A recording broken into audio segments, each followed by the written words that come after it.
I don't trust the polls because it has Mm, gotten it so wrong. What I see is very much a repeat of history. I see what was Nixon okay. and what was Carter. And if I had to put my money on it, I would say that most likely you're going to have DeSantis be the quote unquote next Reagan. I, As much as I I, hate that, I doubt it. I mean, unless it's unless to the me that's Democrats and Biden to me that's laughable. to well, the idea of Trump being president was laughable to us too, and look what Yeah, fucking happened. yeah, no. People have to learn how to steel themselves for the worst case scenario. People didn't vote for the worst case scenario. People voted because or didn't vote because they didn't think the worst case scenario was possible. People voted. People. I got you cornered on that one. It is time now for something positive. We might be headed to the promised land, of speaking the truth and finding our external liberty once we internally liberate ourselves. Problem can only be solved when there is a kind of coalition of conscience. Because that is how it works. This is the beginning. It is not the finale. And that's why we're here. And that's why we rally. We've got to be that creative minority. Find a way to get in the way. I got in trouble. It was good trouble. It was necessary trouble. Frankly, I know we've got to do something. That's right. Hey, what's up? Got to remember to put that down if I want to chat. Oh, there you go. Yes, thank you. You use a headset, right? I do. And it always sounds good and consistent, you know? I love that. You know, that's been one of the things, like, you know, I know that a lot of people enjoy having the microphone, and I get it. Like I think it would probably sound a lot better if I had a like an actual dedicated microphone. But for me, like, especially being able to hear, the headset, just, you know, having everything all in one and not having to remember to lean into the mic if I want to do something. Right. No, you're always consistent. And that's my first piece of advice to all new podcasters when they say, well, I need a mic. I say, well, you have a gamer headset. Just use that because it's always consistent, you know? Mm-hmm. So, yeah, there's your podcast advice. Welcome to Public Access America. My name is Jason and his name is Jeffrey, and we get together once a week to talk about the week. We're not live streaming, by the way. I just didn't feel like setting it up. So, hey, that's whatever. cool. Yeah, no, I like that. And I wanted to start by saying I found in our podcast episodes that our podcast host, as wonderful and great as it is, put 1, 2, 3, 4, 5, 6, 8 commercials in every one of our episodes. And so I've eliminated those. I leave them at the end if people, I don't care. Then we make 10 cents. You know what I mean? Mm-hmm. And so I think it's important. I think people give up listening in the first 30 seconds if they don't like what they hear. And I don't like the ads that are being put in front of our episodes or in our episodes, just randomly halfway through during Winston Churchill's speech, there's an ad. I don't like that. That's not what this is about. Public Access America, our past episodes, our first 5 seasons, they're historical original audio that's not monetizable. I don't monetize Malcolm X, and James Baldwin. That's not what we're doing. Right. So I went back. I'm going back and removing them from old episodes and kind of cleaning out some of the weird episodes we have and all that stuff. But I'm going through it and I'm trying to curate it. And there's never going to be any ads stuck in the middle of our conversations unless it's a host ad. And we're not going to put the ads in the beginning anymore. As much as I love St. Jude's, I don't like their sob story at the beginning of my podcast. You know, put it at the end or something. I don't know. Right? Yeah. So we'll have 2 ads at the end. I mean, because like I said, it's not like we're raking in the cash, and it's not like that's what we're doing it for. So, I hope other podcasters get that because I hate that. I turn so many new podcasts off just because there's ads at the beginning, and I'm like, I don't want it, So My biggest problem with any type of advertisement is that I don't have confirmation that the person doing the advertising actually uses the product. right. And so, like, at least, like, in some of the gun community, the stuff that I watch there, it's like, when they're advertising products, it's because they've actually tested and used them and they actually recommend them. Right. You get a bunch of people who put lines in, but like there's a few out there where they actually show themselves, either, sleeping on the mattress, because they actually have it in their house, or, they have the product on their gun, or, they have it in their camping setup. And, that's great. Like, if, for me, it's one of those things, like, I wouldn't mind advertising if, I got a chance to put my hands on the product, use the That's product, right. and then be able to sit down and say, yeah, I actually really like this. I would absolutely, recommend people getting this and using it. I Right. just can't do that for most things personally. I Mm-mm. don't, I did a little work in retail just long enough for me to realize that I can't sell shit that I don't, I can't back up.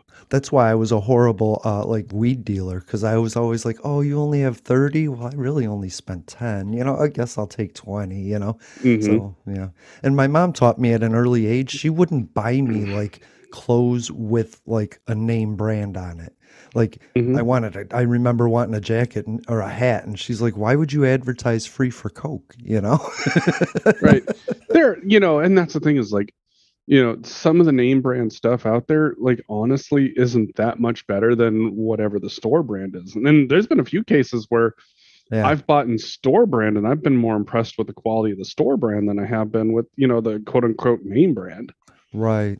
Yeah, because it's built for people that need it to last sometimes, So. Or, or it's built for people who have a budget. Mm-hmm. But Hmm. I think the catalyst was we were talking about Amazon and the union, the unionization that's going on. And then I went back and there was an Amazon commercial at the beginning of our show. And I was like, that felt really gross and like counterproductive right at the start, Right, right. Ugh, gross. So is there anything on your mind? Anything top of mind? It's been a weird week that I only could like caption. I couldn't research. So Here it's been hot. Like, it has been almost 100 the entire week. yeah. I think today is supposed to be the last day where we're up in the 90s Hmm. solid. And yeah, it's just not fun. I don't No. enjoy that. I did, yeah, because I was outside and like Florida does this thing where it's hot as fuck, but the Hmm. it's so humid that it just rains. Like the sky can't hold the humidity, and it just starts raining. It's not clouds; it's just water. No, I've seen that a very few times in my life. And Mhm. one of them was actually in eastern Montana. I remember there was one time that it got super hot, and in the middle of the day, I was watching it actually rain, but there were no clouds in the sky. And it was the Right. weirdest thing ever because I had never seen that before. So I actually had to look up the phenomenon because it's like, how do you explain it's raining, but there are no clouds? Yeah. And it basically just boils down to, when rain falls, it's because you've reached quote unquote 100% humidity. Right. There is enough condensation that water is falling out of, clouds. In Hmm. this case, you've hit a point where humidity has hit, 100%, and any additional moisture just is going to fall to the ground. And it's Right. wild. It is wild to see and explain. And that's the thing is, like, I'm part of me has been like, man, I grew up in, eastern Montana, and I lived in Phoenix, and I know that 90 is not terrible and 95 is not terrible, but But when it's humid, yeah. it sucks because you can't sweat. Right. It was 100% humidity, 96 degrees. And then at 7 o'clock, I was comfortable on the front porch in 90 degrees because the humidity had gone down. Hmm. And that made me think like we're not even near the equator, Hmm. Imagine going somewhere where it's like warmer. Ugh, like warmer than it is here. Because it's always going Ooh. to be warmer on the equator than here. And that made me wonder, are people just radical because of the heat? Like in those areas, are their minds just like kind of warped in a way that people in cooler temperatures can't understand? I mean, not in a bad way, but warped in a different way. Like, does the heat warp the mind like that? I mean, we know it. We know it can. That's for sure. But the difference. There's a couple of differences you have to keep in mind. Number one, physiology. Are you built for the heat? Being pale skins, the answer is usually not really. Right. No. That's just one of those things. Like, we don't do the heat very well. Right. And that's just, I mean, you think about it, that's an adaptation. We do better in colder climates, which is why, hey, white people, if you're afraid about the whole race thing, climate change is not your friend because it's getting hotter. Right. Now, I'm just going to be an asshole about that because it's true. That's great because that's another one of my notes, Christian nationalism. But yes, that's the whole point of it's getting hotter at the equator. People are moving up because of it to cooler temperatures. You know what I mean? And that's gonna mix all of your communities. Oh God, and here's the reality is that there are ways for us to cool places, at least create cooling centers, and I would also say that there are ways for us to cool places as well. City of Phoenix was actually doing a study and showed that they could cool down the temperatures of the city by creating greenways, essentially, because they've got all of this, asphalt now because it's become a major city. But by having these greenways where you have these major arterials get covered with tree cover, it actually helps cool down the neighborhood. Well, why does that happen? Well, number one, you don't have all of this asphalt absorbing heat, and then when it finally cools down, that asphalt releases that heat. It makes the night stay warmer. I mean, this is something that is actually measurable. And so if you use tree cover to block sunlight hitting the asphalt, then guess what happens? You don't get the heat absorption. So you've got actually quite a few studies where people are painting their roadways as white as they can to keep them from absorbing heat. That's an interesting concept as well. That is cool. Because you've got, it's kind of like this weird juxtaposition because you've got the Dutch who are using roadway heat to generate electricity, but then you have places that are in the desert where the cities are too hot, and if you don't figure out ways to keep from absorbing heat so it doesn't release later on and keep your nights warm, you just kind of have this weird juxtaposition of how do you what kind of creative ways can you combat climate change? It's amazing what the mind can think of when science is involved instead of religion, But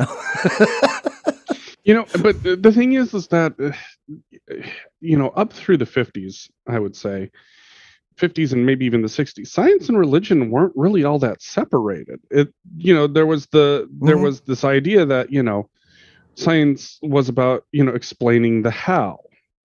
How does this thing do this? How does this function? How did God create it? And religion was the why, the philosophical why are we here? What is our purpose? Why did he create it?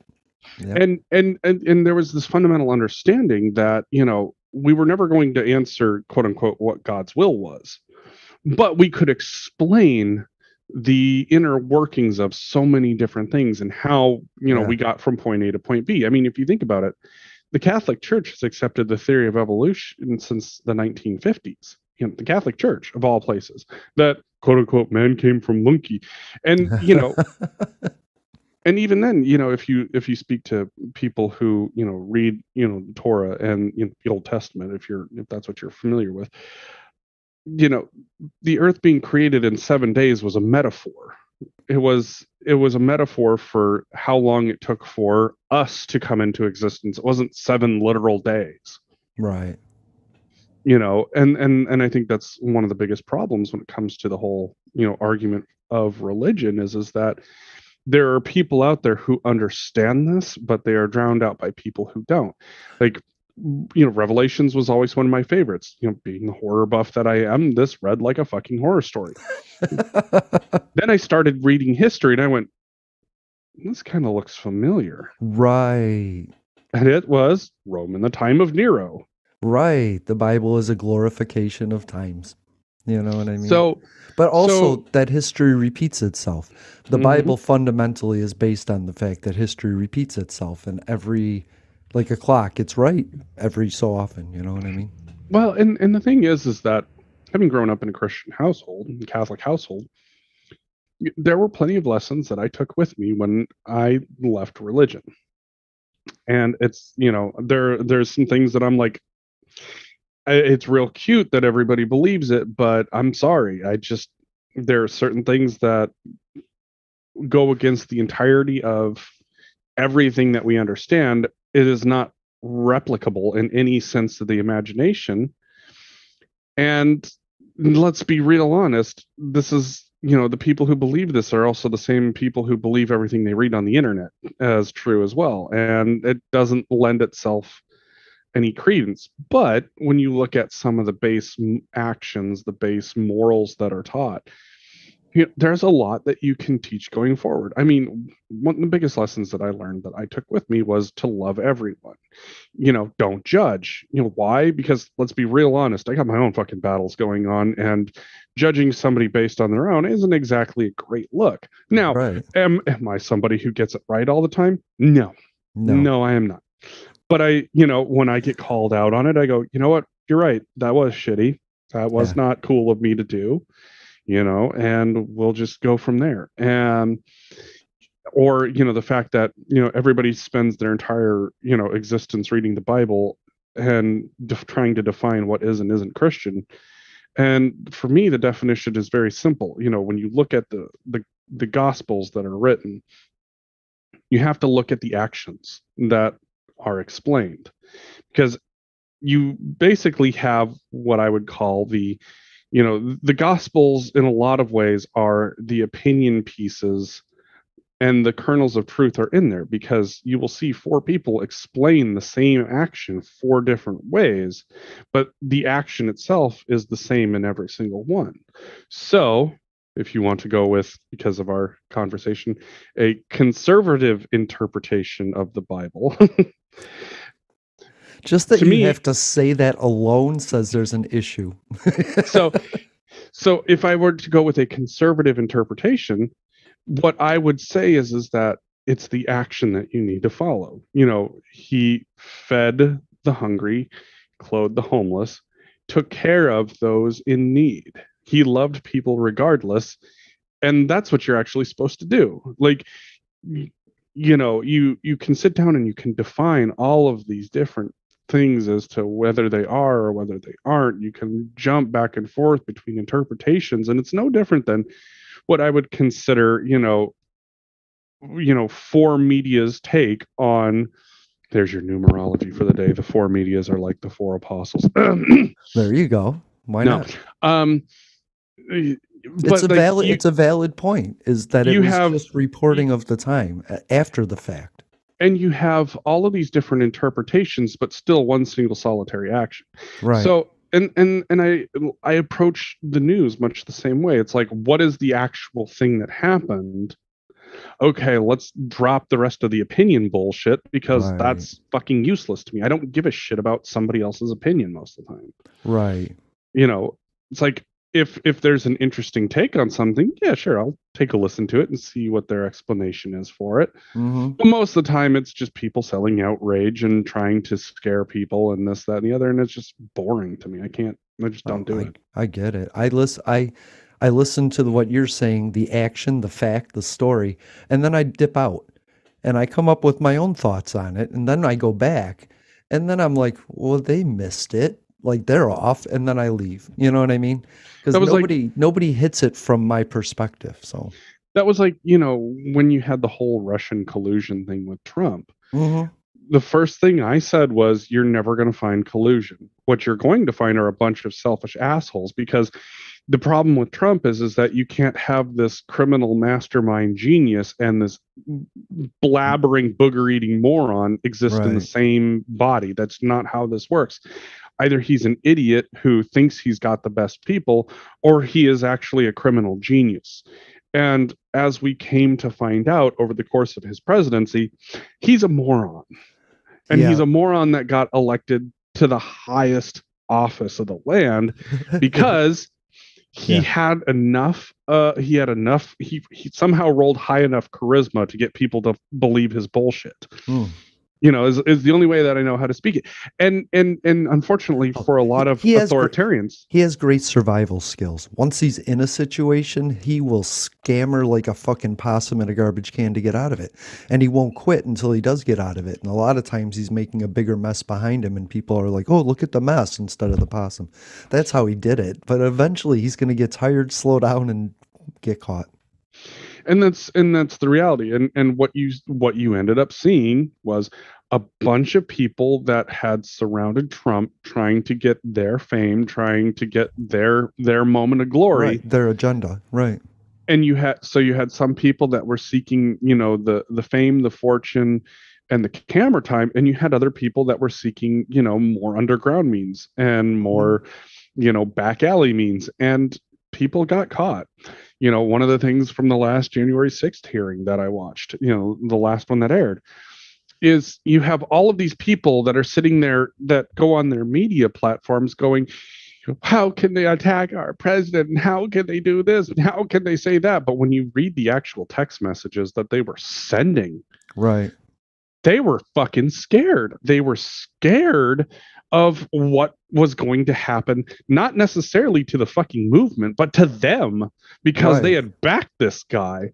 That's right. They were talking about legal ramifications. They were, and that's there.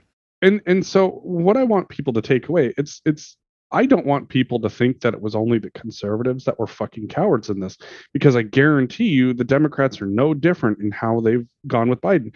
The craziest part in all of this is that the insurrectionist president has higher ratings than the fucking current one. Because he's fucked it up so bad. I'm going to call that to be determined at the moment. Trump's ratings were never lower.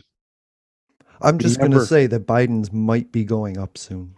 Maybe. I don't know, because I think like I said last week, what he's been trying to do is force Congress to do something. And I think it started to work this week. I honestly do. I think like Joe Manchin just came to terms with, I've taken all of everything that the Democrats had, all the momentum, and used it for myself. I don't know what happened with him. I'm not going to take personal credit, but it just seems like the accomplishments that are going on and the way things are going to start calming down, I really think is going to favor Biden.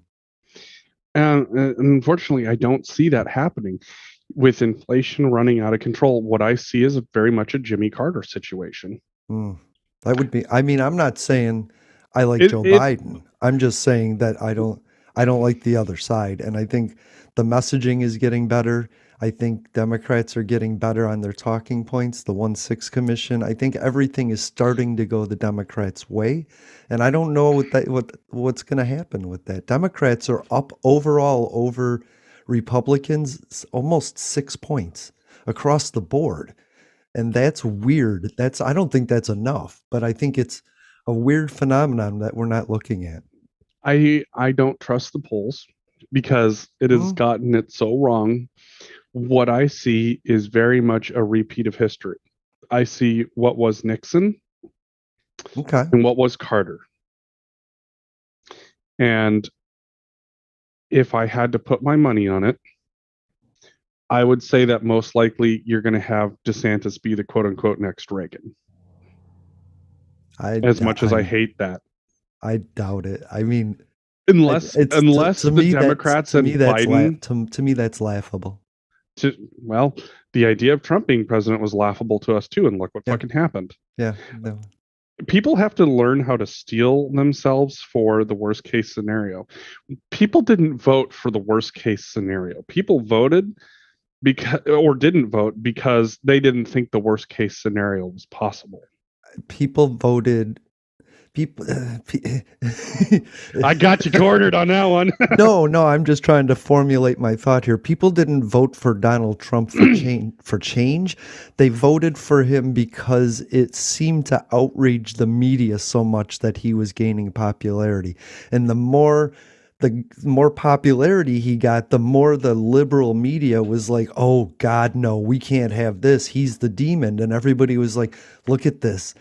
Look what we're doing. This is fucking the libs really hard. And it's been going that way. Every outrage, everything Republicans do that are outrageous outrages the libs, which is exactly what the Republicans want. And Ron DeSantis coming up, outraging us after Donald Trump did. I think once people get to know him, they're going to be like, oh no, he's not our guy. But let him try. I'm okay with that. But I think liberals in the media have to stop paying attention and looking for the next demon. It's not Joe Rogan. Right? Nope. It's not Elon Musk. It's not Donald Trump. It's not Ron DeSantis. It's not Joe Biden either, or Nancy Pelosi, by the way. Right. But right. It's closer to Mitch McConnell. I think we focused in on everything is saying we could work if this one gear was moving better. And I think the pressure of that is causing Mitch to make moves that are making things happen by force. And I think all of that in the end is going to favor the Democrats. As much as I would like to believe that, the problem is that Democrats have acted too slowly on a number of things. Yeah. Their messaging has been awful. It's been awful. Inflation, it's been awful. the fact that it took them as long as they did to start addressing inflation, like, don't get me wrong, like I don't think that doing aggressively what we're doing now back in the early days would have been a good idea. I think it would have tanked the economy. You know, somebody said something really smart, and it'll fit your narrative. Well, not narrative. The actual thing that happened is somebody said, we had shitty supply chains because of COVID. And then instead of fixing the supply chains, we just gave a bunch of money to people. And so they started buying things and the supply chains couldn't handle it because of COVID. And I was like, God damn it. That makes sense. That makes sense. And all of that money, money just fucked us up. Well, so this is where I do think that you have this issue of target. Everybody, everybody got money in a lot of ways. Almost everybody did. Now, am I grateful for the money that I got? Absolutely. Am I grateful for the money that I got? I used it to get rid of my credit card debt. I did. Of course, I bought some things as well, but they were mostly durable goods, things that were going to last a long time. And then I was listening to a great economic report on this as well. The thing is that there's now, an overstock of durable goods because of the fact that people spent their money early on in the pandemic, and now with inflation getting out of control, they're tamping down to their needs. And so you're going to see, I would argue that probably this later this summer, early fall, you're going to start seeing some really fucking good deals on some things that you just would not believe. Yeah. Like I'm probably going to be able to score a really nice 55-inch 4K TV for my room, and I'm probably going to get it at a screaming deal. Yeah, because here comes Black Friday and Christmas, right? Not even that. It's because people bought all of that stuff with their relief funds. Well, that's what I'm saying. And this slowdown is going to happen right at the time for them to have the breaking sales. It was just shitty that I just realized all of that stimulus went to shit that needed to be shipped here. Doesn't that mean that we paid somebody somewhere else? Doesn't that mean all of that stimulus money we got went to China to deliver stuff here? Yes and no. Yes and no. Yeah. I mean, some of it did, some of it didn't. Americans overwhelmingly paid down debt with their stimulus money. Yeah. But they did buy a few things with it as well. Yeah. Rent? Like that's what I paid. Yeah. Rent. Yeah. I mean, rent, food, but overwhelmingly, like besides rent, besides like your immediate needs, the things that people spent their money on was getting rid of their debts, their credit card debts. Well, that's what they're surviving on now, is that lack of. But thanks to inflation, credit card debt has actually started to go back up again. Yeah, because people have always been using their credit, not their bank accounts. Well, I mean, there's a benefit to using, your credit if you have the means to do it. That's and right. Unfortunately, when you're already living paycheck to paycheck, for most people, that's just not a reality. That's right. That's right. So, and unfortunately, like for me, it's like I've had this great run of not having to use a credit, or using my credit card and then just paying it off right away. It's been fantastic. I've enjoyed it. But what's going to happen now is that when my student loans pick up again in September, the credit card is not going to get used at all. It's going to be, if I don't have the cash for it, I'm not going to buy it. Right. Because quite frankly, it's like, interest rates have gone up significantly. So why would I want to pay more for something when I can just save my money, drop cash on it, and not have to pay somebody else for the luxury of owning a piece of plastic and a revolving credit line? Right. Okay.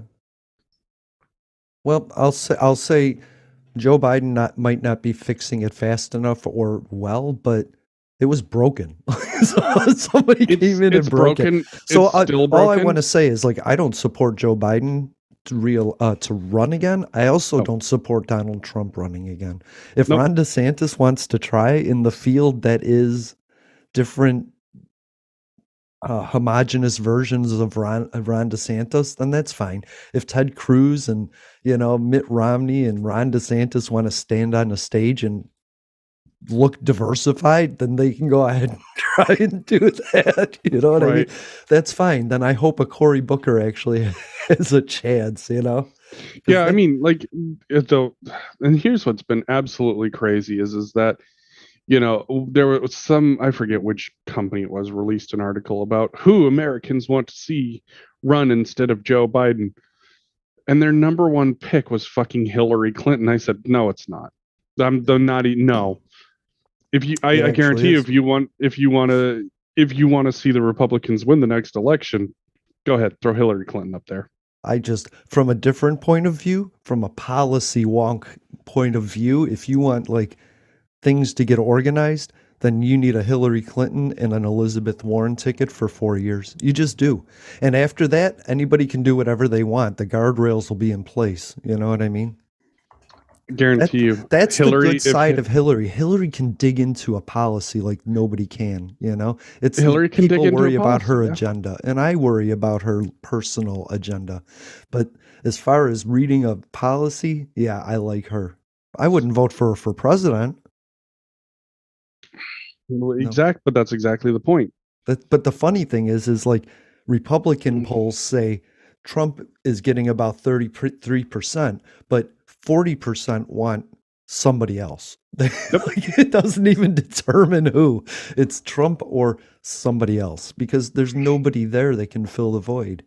Like Ron DeSantis, it's the attention he gets is because the liberal media cries about him. Like, look at how radical he is. The same with Greg Abbott in Texas. Is that going to be your presidential primary? Go for it. You know what I mean? Like, so Ron DeSantis thinks that he is great because he has 1,000 people around him telling him he's great. But once he walks out and has to talk to like the other millions that can't stand him, he's gonna shrink. He's gonna shrink, and I guarantee it. And I'm gonna love watching it. Nobody's Trump. They all think they're Trump, but they can't handle the burn like he could. He could handle that fire behind him the whole way in a way I've never seen anybody else do. Just seriously. No, it's definitely going to be interesting, just simply because it's always early. Everybody has their ideas. Everybody's trying to feel things out while not blowing up the midterms. Right. I mean, realistically speaking, I don't know that anybody is. I don't know who's going to make it out and who's going to decide, nah, fuck this, I'm not going for it. Could be a Fetterman and from Philadelphia if he wins, or Pennsylvania if he wins. But he's running his campaign against Dr. Oz is kind of cute and adorably brilliant, So, and then there's the Doug Mastriano, who's the Christian nationalist. I don't know if you pay attention to that. And I just think these guys like J.D. Vance in Ohio, and Matt Gaetz, they all have these shocking opinions of the way we should live. Like, somebody in an abusive relationship should stay in an abusive relationship, says J.D. Vance. Like, that's it's not normal. Like, that's not normal. That's a radical view. Nobody's going to vote for him. I mean, you can put up all the ads you want. It's just you're worse than the Democrat. You're sinking lower than the Democrat when you could just shut your fucking mouth, like I told Marco Rubio, and you would be better than the Democrat. A Republican that doesn't say anything but just does his job is always going to be better than the person that's yelling. You know what I mean? Mm-hmm. So and that's what Marco Rubio's doing, by the way. Like, he's working on the burn pit legislation and in a meaningful ways. And I like that, you know? Mm-hmm. That's what I told Matt Gaetz too. Just shut your mouth and vote for something, you know? Right. And what did Matt Gaetz said? Why is it all the ugly women that aren't going to get pregnant are complaining about pro-life? Oh my God, Matt, you know, and he's going to get reelected because he has no competition. Because he's going to shut his mouth after that. Well, unless they actually decide to, indict him on sex trafficking. Well, he's going to get indicted. That's for sure. He's going to go to jail, but he's going to be replaced by, I don't know, the governor, right? I don't know what would happen after that. So, yeah, governor will pick his replacement. And that would be Nikki Fried, by the way, Florida. Nikki Fried, Fried, is awesome. She wants to legalize weed. She wants to expand Medicaid. She wants to take care of the people. She doesn't want to just work she's our agriculture commissioner. She's the highest ranking Democrat to win statewide in Florida. Our agriculture commissioner. She's awesome. Check her out. Nice. I keep inviting her on the show, and then I've come to realize it's more important that she goes on bigger shows than gets more attention here in Florida, like Florida-based shows, and then I'll just promote her because she's cool. Somebody said Oprah Winfrey should run for governor. I was like, fuck you. Nikki Fried has policies that I agree with. I don't know what I agree with Oprah Winfrey on, but I don't know her policies at all, you know? Mm-hmm. Why we got to stop voting for popularity and start voting for people we agree with. Well, that's where we're at though, is that it's not about voting for policy anymore. It's about voting for who you like that's going to upset the other party the most. Right. But it's this interesting thing. We can always just follow the person that we're thinking about on Twitter or Facebook and see what they write. You know what I mean? Just, you have a whole year to pay attention to them. That's what's so cool about it. So do you know anything about the, wait, where should I start? Podcasting. We did that. So do you know anything about the CHIPS Act? CHIPS. A little bit, yep. I was just watching the guy that runs the company in Taiwan that makes the semiconductors for all of the planet, you know, and he's like explaining that he could only be this innovative because Taiwan has had 50 years of both peace and education, and they've increased their GDP, or not their GDP. What is it? They've increased something 5% every decade. So maybe it is their GDP. Yeah, their GDP. Their quality of life has gone up 5%. Yeah. And I think that's kind of cool. And I wanted to say that peace and prosperity go together. And education is part of that, you know? Mm-hmm. So that's cool. But the CHIPS Act is corporate welfare. Wait, it's bringing production home, right? Mm-hmm. So which is it? Yes, it's both. Okay. Are we paying them to bring their stuff back here? In a way, yes. Okay. And in a way, no.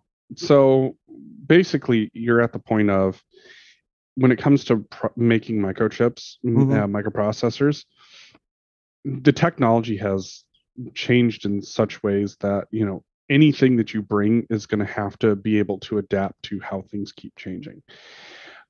So a lot of it is going to be, building new factories in places where you're going to be able to get the workers necessary in order to build these chips, where you're going to have places where you're going to be able to attract workers to come, places that are going to fit the needs. One of the biggest problems, the thing about globalization, and as much as I enjoy globalization, there's always a risk of relying on somebody else to fulfill your own needs. Right. And so, thanks to the previous administration, thanks to COVID, thanks to wars, thanks to dick measuring contests, what we found out is that there were some very key and critical things that we as a country need, and we can't get access to them because, well, politics kind of tends to fuck up trade relationships. Yeah. So, what does the CHIPS Act do? The CHIPS Act helps subsidize building factories. It helps subsidize getting things started, getting things up and running. And what it does on top of that is, because so much of the stuff that we need and we use is run off of computers, it gets us a steady supply of chips. Now, there's also a national security component to this. So a lot of these chips, the biggest concern is that is there a backdoor for foreign actors to be able to monitor what it is that we're doing? Right. And this is one of those places where having tight control over your own supply chain for certain critical components makes the most sense. That was the issue with the Huawei, right? The 5G. Huawei, yep. Yeah, okay. Yep. Because their technology, well, the price point was right. The problem is that there were backdoors created because Huawei is, communist China country's company.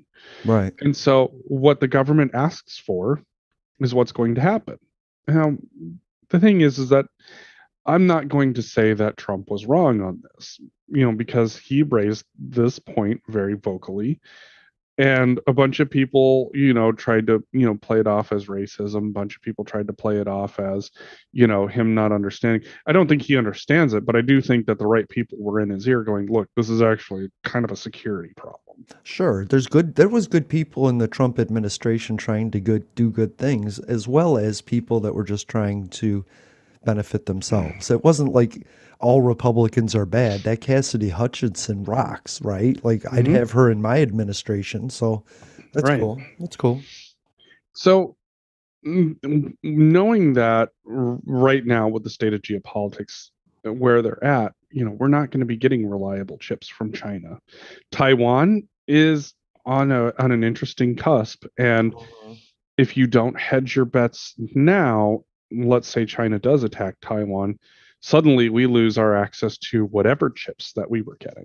And those Taiwan chips are in every iPhone, every iPad, every desktop computer, every laptop. They're in your refrigerators. They're everywhere.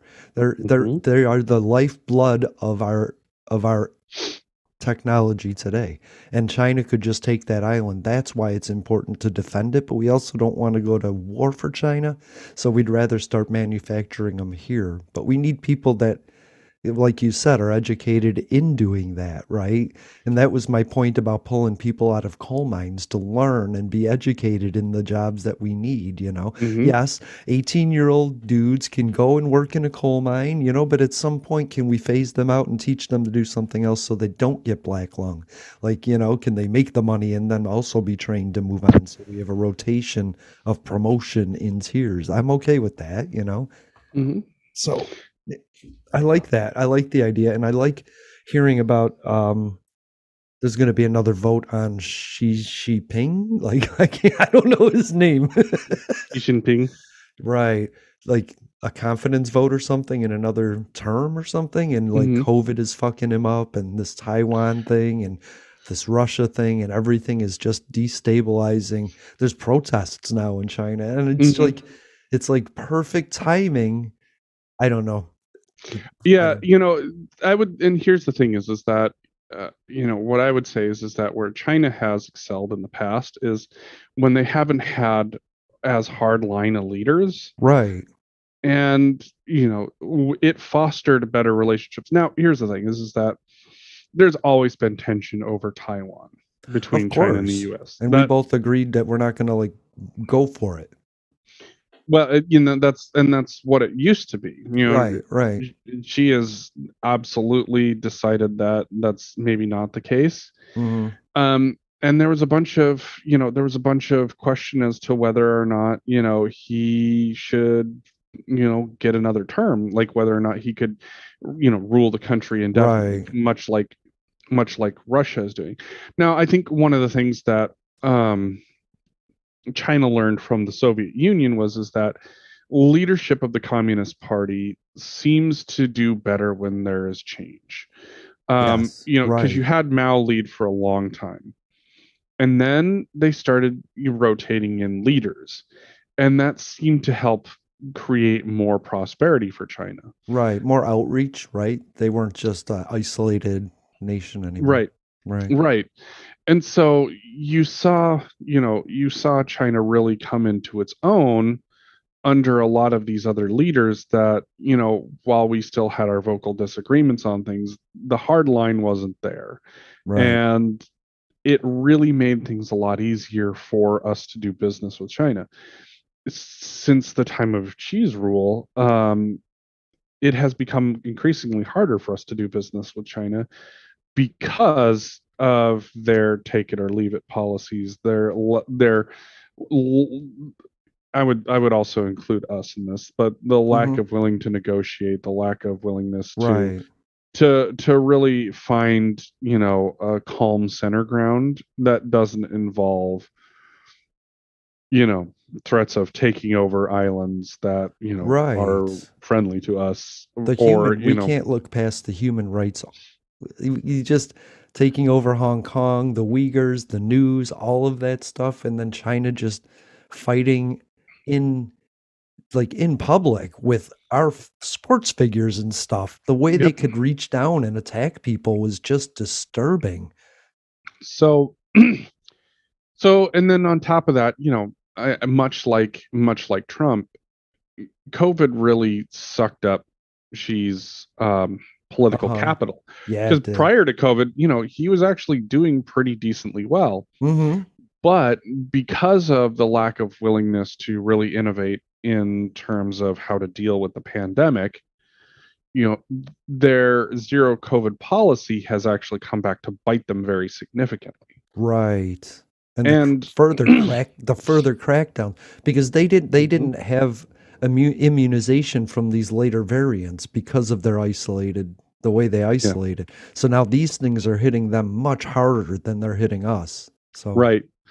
And the thing is that rather than looking at their vaccine and going, what, no, this isn't effective, we either need to bring in vaccine or we need to create a better version. Right. They stuck to their guns with it, and that was really not the best solution. And so they stuck to a vaccine that barely did anything, and a method of COVID control that has harmed their economy in a way that now you're starting to see issues around being able to repay mortgages in the country and rents and things like that. His policies have absolutely done a number on the country. They're freezing accounts so that people can't withdraw. Like real people can't withdraw. So there's issues there. And so it's amazing, like by the time Trump loses for 2025, we could lose Russia could peter out, he could be like overthrown. This could be a real weird world if we just keep pushing forward and having that vision, but the thing is, Saudi Arabia, right? They're gross. China's not going to go anywhere. I would hedge a bet just want you will them see to a be different more ruler. moderate. Yeah, a different ruler is fine. I would prefer somebody more moderate, somebody that wants to work within the global community for a better global community, not a one China, not a one America, not a one Russia. You will never see one China go away. That will never happen. Okay. That is, I think, really unfortunate. That's threats of imperialism, right? Right, exactly. And honestly, like if China wanted to see the US really back away from something like this, they would drop the claims to Taiwan. I guarantee you that, what it would look like is, Taiwan would probably ask us, to establish a base, but we would say no. Right. Simply because it's like, look, if you're no longer under threat of invasion by China, we'll sell you military hardware like we're doing now. We'll help train you, don't get me wrong, but Right. if this idea of taking Taiwan comes off the table, America would have no need to build a military base there. We've already got Japan. We've already got South Korea.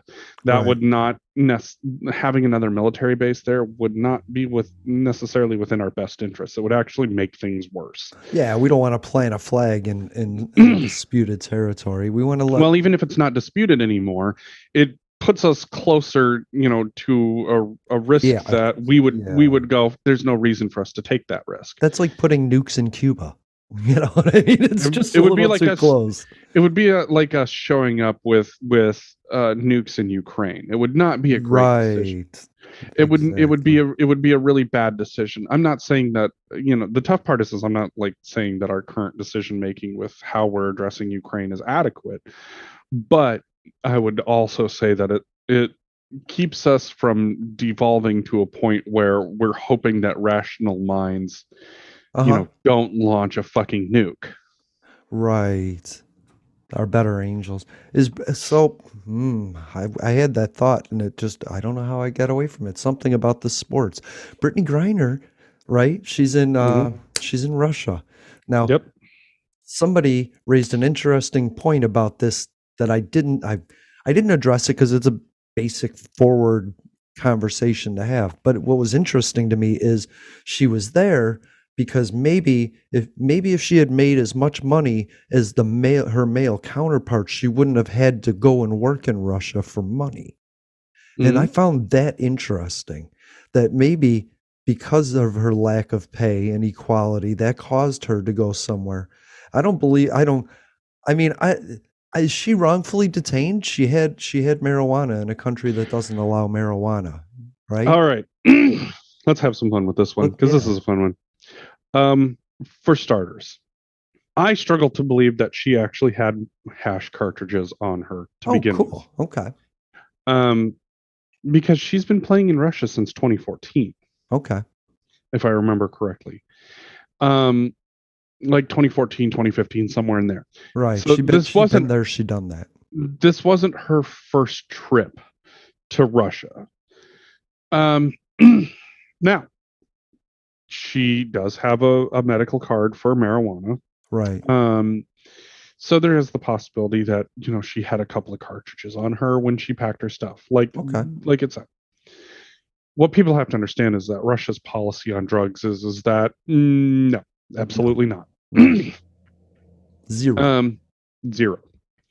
It's you're gambling with your fucking life. And that's just like with dealing with weed. So here is one of the biggest problems that we're up against, that the U.S. women's national team came up against, with the men's national team, where you have the WNBA and you have the NBA. Right. So I'm going to start with a basic question. And that basic question is, if you have two retail stores, one is larger, sells more merchandise, sells more ability to get what you need, and you have then a mom and pop store whose sales aren't nearly as big. Oh, that's gross. Who do you expect to be able to pay more? Well, of course, the bigger one. And that's where there is no difference in this scenario between that and, the NBA versus the WNBA. You don't have the same star buying power because you don't have the same level of merchandise sales. You don't have the same level of ticket sales. Tickets to go to an NBA, let's do a little math. Let's find out what the tickets to go to a Phoenix game is. Phoenix. But the inequality is systemic. That's what I'm saying. They didn't both have the same jumping off points. This is where they didn't have the same jumping off point, but this is economics 101, supply and demand. Oh, of course, as it is now. The demand is to go see an NBA game, not a WNBA game. Now, that demand has changed a lot since I was younger when the WNBA first came into being. Oh, for sure. I'm watching WNBA. So let's see. I would much rather watch the women. They're awesome. You know what I mean? Let's see here. But it's also not as commercialized. So that's the other side of it. So, I mean, for nosebleed tickets, it's $61 to go to a Phoenix Suns game. Let's say. Now let's look at a Phoenix Mercury ticket. Let's do it. Who's the Phoenix Mercury? It's the WNBA team. I know. It's just. Let's see. What do they have for nosebleeds? Let's say Phoenix Mercury at. Let's see. What is the cost of a ticket to go to so $45.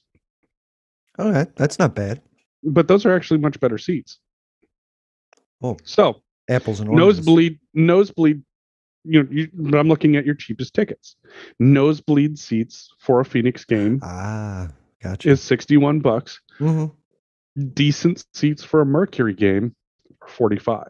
So let's start there, because you could extrapolate that, and decent seats for a Phoenix Suns game are probably going to run you $100 to $125. So twice. We'll go 3 times the price. How about that? Potentially, yeah. Yeah. So 3 times the popularity, 3 times the revenue draw.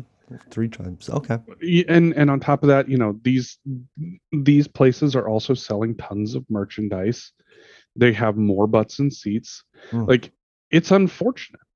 But the thing is that you have to remember that these are private organizations. They're not, it's not like the city of Phoenix owns them, and so they can set the price as, the price for this seat is, $45. Doesn't matter if you're going to a men's game or a women's game. Now, where there's a stark difference between, let's say, the men's national team and the women's national team is that this comes around once every 4 years in their case. The difference is that, you don't have this constant draw on, seating like you would for, an NBA game or a WNBA game. So you actually end up with a lot more equality in the national soccer teams than you do with, individual private basketball teams. I get what you're saying.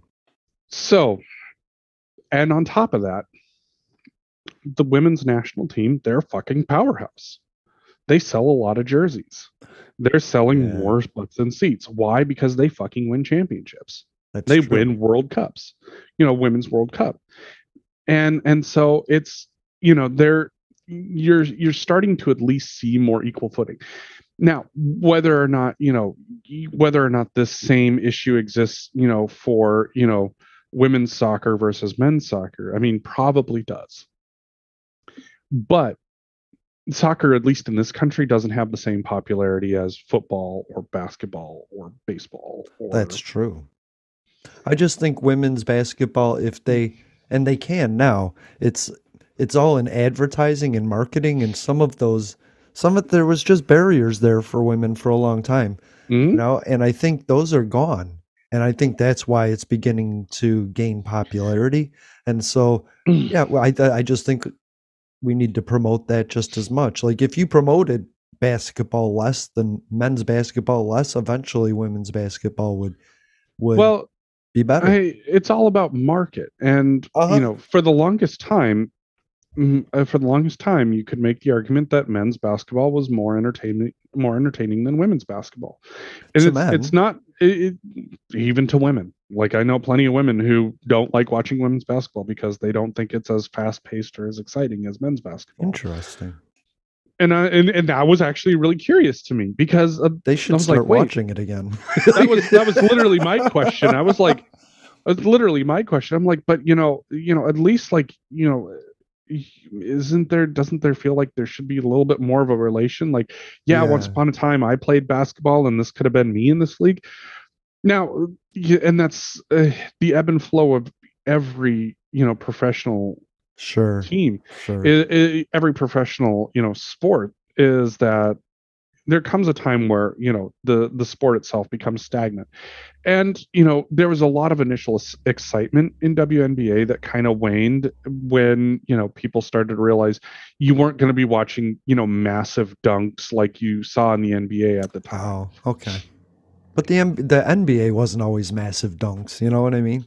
But it was a pretty Wild West moment there for a while, like especially like in the early 2000s, in the late 90s and early 2000s, like you had everything from Michael Jordan and the Bulls to agree. Ron Artest ending up having a fucking fight with the fans. But Larry Bird wasn't alley-ooping is what I've saying, you know what I mean? No, and when you look at like basketball back in the the 50s, 60s, 70s, right. 80s, it was it wasn't that exciting, but there was a moment where basketball was actually really fucking exciting. Yes, and I'm going to say that women's basketball is on the verge of having that moment. And that's the thing is like I don't disagree with that assessment either. Right.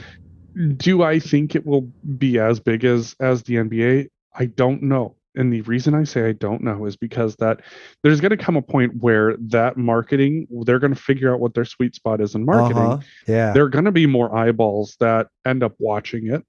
And I do think that, they're going to move on to bigger venues, to more fans. Sadly, I think that in a lot of ways, what is happening with Brittney Griner is actually going to drive more eyeballs to the WNBA. Yeah, I really do think that that's actually going to happen. How about this?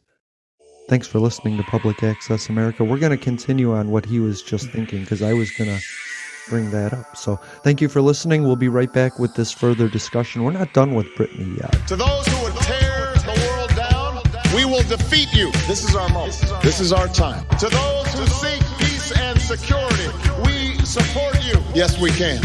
And to all those who have wondered if America's beacon still burns as bright, tonight we prove once more that the true strength of our nation comes not from the might of our arms or the scale of our wealth, but from the enduring power of our ideals, democracy, liberty, opportunity, and unyielding hope. Let me tell you something you already know.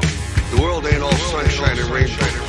It's a very mean and nasty place, and I don't care how tough you are, it will beat you to your knees and keep you there permanently if you let it. You, me, or nobody is gonna hit as hard as life. Ask not. Yes, we can. What your country can do for you. I have a dream. Ask what you can do for your country. My poor little children. Yes, we can. One day live in a nation where they will not be judged by the color of their skin, but by the content of their character. I don't have to tell you things are bad. Everybody knows things are bad. It's a depression. In this lifetime, you don't have to prove nothing to nobody except yourself. But it ain't about how hard you hit. It's about how hard you can get hit and keep moving forward. How much you can take and keep moving forward. That's how winning is done. Welcome to Public Access America. Yes, we can. Sunday live streams on YouTube. I wanted to run out of that tunnel for my dad. On Twitter. What? Apple Podcasts, Stitcher Smart Radio Public, and Spotify. Yes, we can. Public Access America. History in the making. Making history in the making.